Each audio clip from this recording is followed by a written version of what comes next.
A guten Erev Shabbos. I'd like to begin with the story of the Alter Rebbe and his grandson, the Tzemach Tzedek, but first the following introductions. In the Torah, there are 3 different size letters. 99.9% of the letters are middle-sized letters. There are a few times that there are small letters, and there are a few times that there are large letters. That's introduction number 1.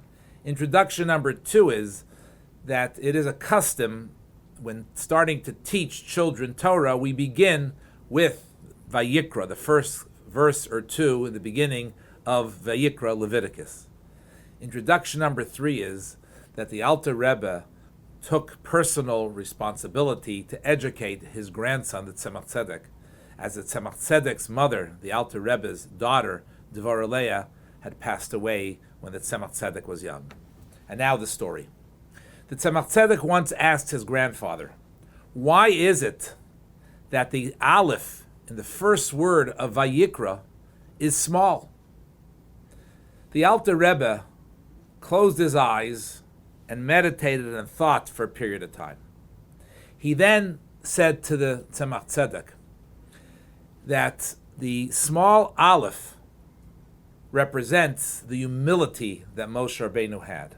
And he contrasted it with a large Aleph in Divrei Hayamim, when the Torah mentions Adam Arishon, there's a large Aleph, that Adam did not have that same level of humility. And the Alter Rebbe went on to give him a lesson in the area of humility. And the Rebbe asks the question, why did the Alter Rebbe need to stop and think before answering the Tzemach Tzedek?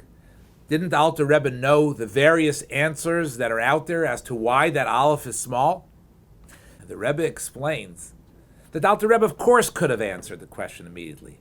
But the Alter Rebbe, seeing that his grandson's interest was piqued by that small Aleph, he wanted to use that opportunity to teach his grandson a lesson in the area of humility.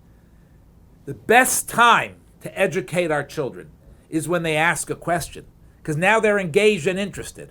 And we as parents need to think about, how can I segue that question into teaching our child a valuable lesson in life?